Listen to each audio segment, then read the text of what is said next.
Her mother falls in love with his father, and she is about to fall for him. When step-siblings fall for each other in an instant, is it a descent into desire or the salvation of the soul? Not long ago, Noah was just an ordinary girl, living a simple life with friends and a boyfriend by her side. Everything changes when her mother remarries, forcing her to bid farewell to her familiar city, leave her best friend and boyfriend behind, and move into her stepfather's mansion, a world beyond her wildest imagination. The moment she steps through the door, Noah is absolutely stunned by the sight before her. Giant chandeliers hang from the domed ceiling, their brilliance nearly blinding. Equipped with a private spa, a home cinema, and even a garage that's more lavishly decorated than the average person's living room. However, she can't find a shred of joy because these glittering luxuries can't replace her favorite sandwiches, the lazy afternoons with her best friend, or the boyfriend she once believed would be with her forever. The endless wealth only leaves her feeling depressed,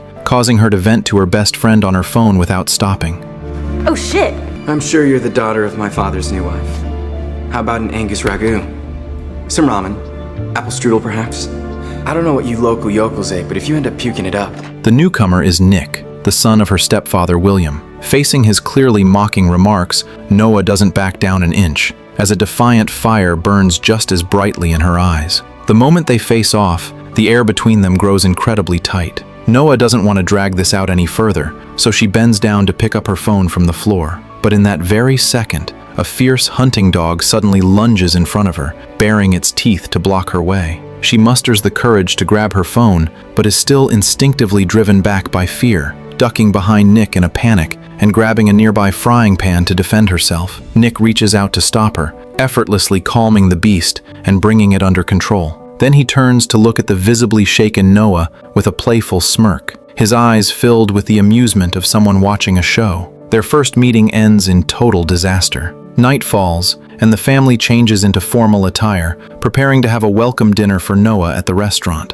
Her mother, Rafaela, has carefully prepared an elegant dress for Noah, but she doesn't even spare it a glance, choosing instead to wear the clothes she brought herself. That casual outfit looks like street graffiti accidentally entering a masterpiece gallery, completely out of place. And this flash of dissonance happens to catch Nick's eye. He watches her as if observing a mystery that has suddenly crashed into his world. At the table, the atmosphere between them is thick with dark undercurrents. Nick is the first to put down his cutlery, saying he has to leave early. Noah can't sit still either, as she has no desire to stay and watch her mother and stepfather act like lovebirds. Seeing this, William takes the opportunity to ask Nick to give Noah a ride back, clearly wanting to bridge the gap between the new siblings. Shortly after the car hits the road, their argument erupts. Estás en mi casa, en mi ciudad y en mi coche, así que cierra la puta boca. Joder, por tener cosas os creéis los dioses del mundo, ¿eh? Pues mira, tú estás en mi espacio personal, mi zona de confort y mi campo de visión. Así que desaparece. Para aguantarte tu madre te tiene que querer mucho. Sabrás tú lo que es el cariño de una madre.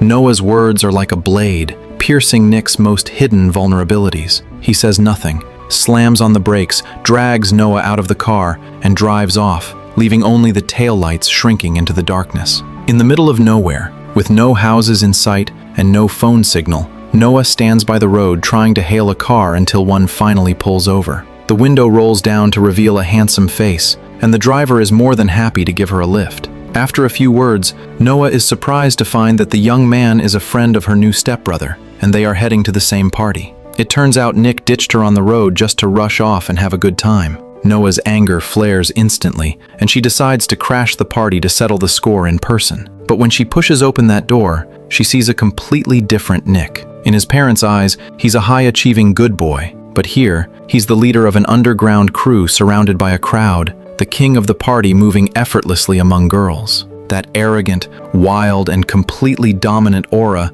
makes him look like a different person compared to the cold, rich boy from earlier. This massive contrast doesn't make Noah retreat. Instead, it makes her even angrier. She pushes through the crowd and finds the perfect moment to land a heavy punch right on Nick's face. Nick staggers, and the surroundings fall silent instantly. Noah stares into his eyes, stating her terms clearly. Either Nick continues his act, or she exposes his true face to his father to see the reality of his perfect son. Baby says, you have no idea what you're doing. So just stay out of my way and I'll stay out of yours. After getting her revenge, Noah wanders the party, unaware that she has been targeted by a dangerous boss. The man has his subordinate bring Noah a drink, and the unsuspecting girl takes a sip. But Nick, who had just left in anger, suddenly rushes back and knocks the subordinate aside.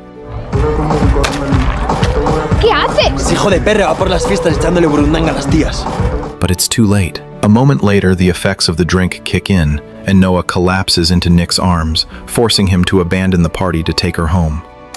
No, la luz no. Looking at the girl sleeping peacefully on the bed, a ripple of emotion quietly stirs in Nick's heart. He suddenly realizes that his new sister might not be as tough and rebellious as he imagined. What he doesn't know is that Noah's fear of the dark stems from a traumatic childhood shadow. When she was young, her father often abused her mother, and during every violent outburst, her mother would hide her in a dark closet. She could only listen to the shouting and hitting from outside while trapped in the cramped darkness. This fear is still etched into her bones, making her use rebellion and stubbornness as armor, never showing her vulnerability to anyone. The next morning, Noah runs to the living room to demand answers from Nick about what happened last night. I put you into bed. Lots of stuff happened.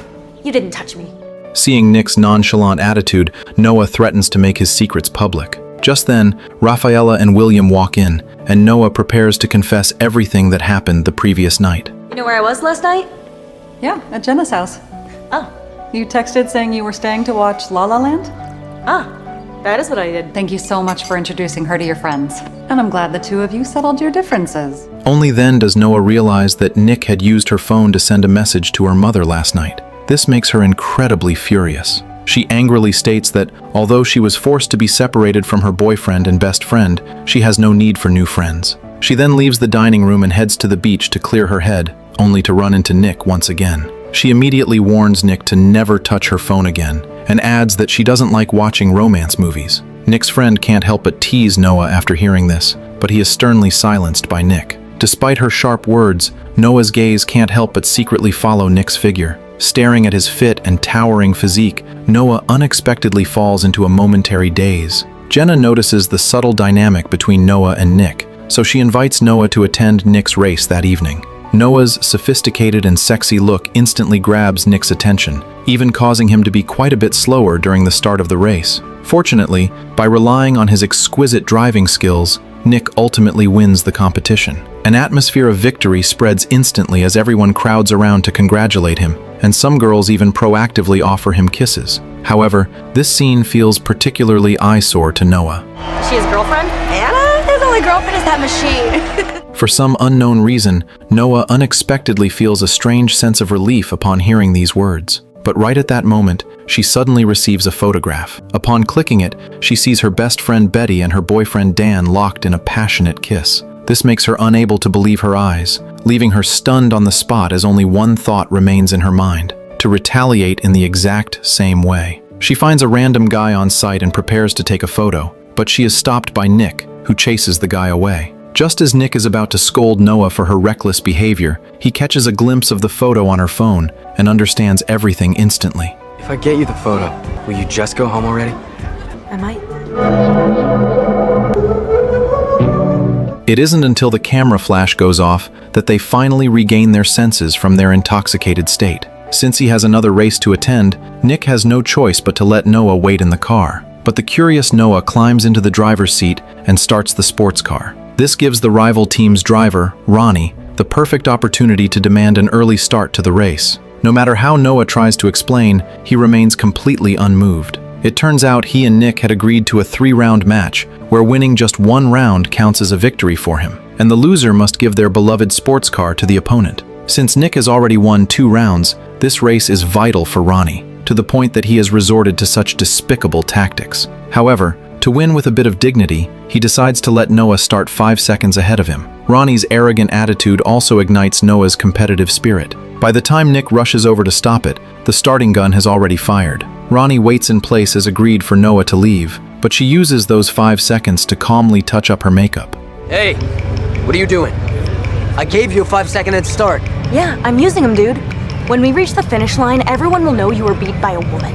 Ronnie has no idea that Noah's father was once an outstanding racing driver. Under her father's influence, an instinct for the track has been in her blood since childhood, though the shadow of domestic violence forced her to hide these skills for years. Now, the moment she hits the gas, she no longer holds back, making every move as natural as breathing and securing the victory without any suspense. Seeing that his scheme has failed, Ronnie instantly flies into a rage, claiming this was originally a duel between him and Nick, and that Nick letting Noah compete violated the rules, so it should be judged as a loss. Nick cannot argue back, and can only helplessly hand over the keys to his beloved ride. But just as they are about to leave, Ronnie insults Noah, which Nick can no longer tolerate.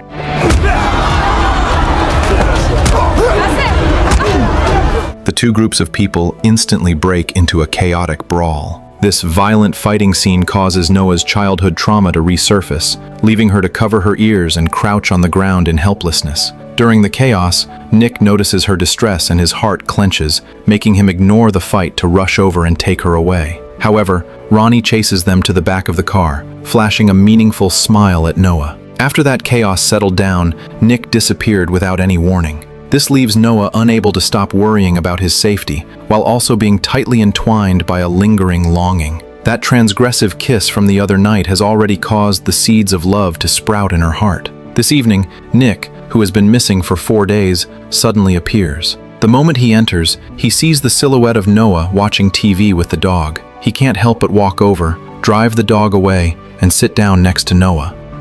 These turns are impossible. They can be done. You just have to pull on the handbrake and then turn the steering wheel 20 degrees to the right and 60 to the left.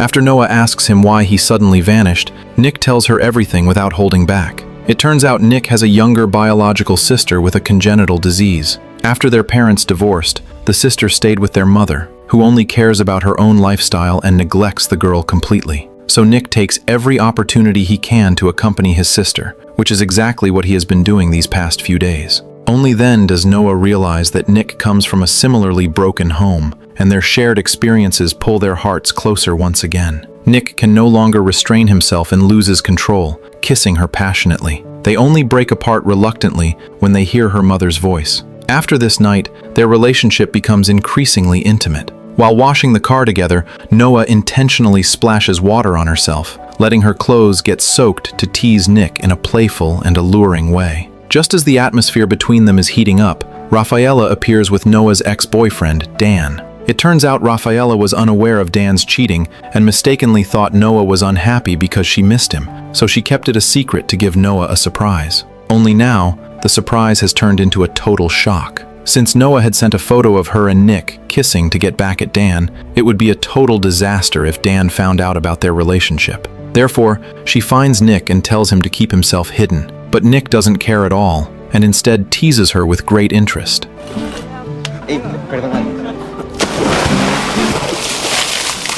Taking advantage of Dan's distraction, Noah hurries to warn Nick, only to be pulled into the pool by a jealous Nick for a kiss. While the two are still immersed in their happiness, they have no idea that danger is already drawing near. By noon, Noah receives an anonymous, threatening letter. Meanwhile, Nick encounters Ronnie while out, and the man insults Noah once again, which is more than Nick can stand, leading him to get into a solo fight with the guy. But when he returns home covered in wounds, he witnesses the scene of Dan walking into Noah's room. Sadness and disappointment flood his heart instantly, leaving him to go to the balcony alone to clear his head in the night breeze. Yet, quite unexpectedly, he discovers Noah fast asleep right there. The frown on Nick's face instantly melts into a tender smile. He sits gently beside her, but his gaze falls upon the surgical scar on Noah's abdomen. Filled with heartache, he slowly pulls her clothes down to cover it. I'm so sorry.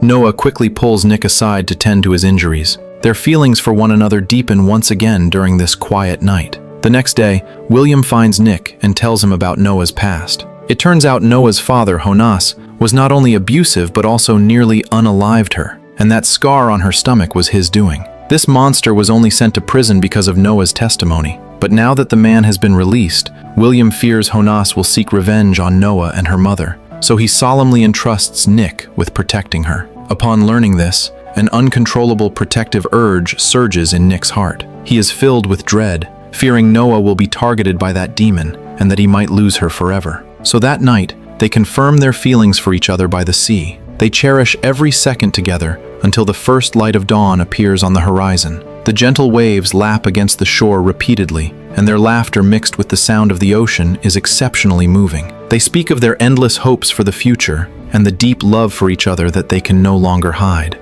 But good times are always fleeting. On the way home, they stop by a supermarket, and Nick gets out to buy some things. However, when he returns, Noah is nowhere to be found. He rushes to check the security footage and discovers that Noah has been kidnapped by Ronnie. The family immediately calls the police. Through the police investigation, they learn that Ronnie was actually a former cellmate of Noah's father, which causes everyone's hearts to sink. Meanwhile, after waking from unconsciousness, Noah sees the man who caused her lifelong nightmare. He threatens Noah, forcing her to call her mother immediately to demand a ransom of $1 million. For William, $1 million is not a large sum, and they only wish for Jonas not to harm Noah. Soon, the couple rushes to the meeting point with the ransom. But after waiting a long time without anyone showing up, Rafaela grows even more worried. She knows that what Jonas wants is not the money, and his true purpose is to take revenge on them and make them taste the flavor of pain. The truth is exactly as she feared, as Jonas is currently watching her breakdown through a monitor. Just as everyone is at their wits' end,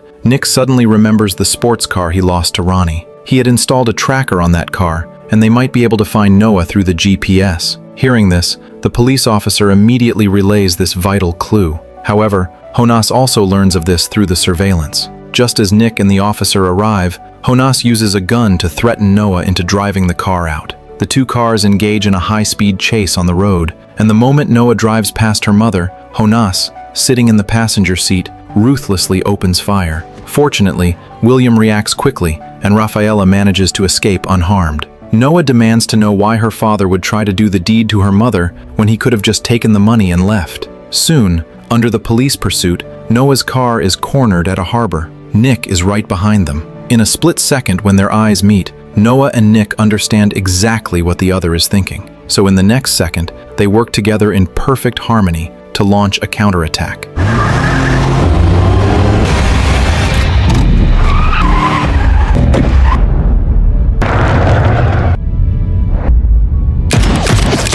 This is exactly the maneuver Noah told Nick about that night, and now it has become the silent understanding that helps them turn the tables. The gunfire ends, and the villain is brought to justice. The love that has survived life and death makes them even more determined. This breathtaking, forbidden romance concludes here, but their deep affection and bond continue, teaching us that true love is not about right or wrong as defined by others, nor is it about compromising. It is about the courage to break through chains and the persistence to hold on to each other. Love may not be understood, but it is never a mistake. It is the most burning and sincere answer when two souls collide.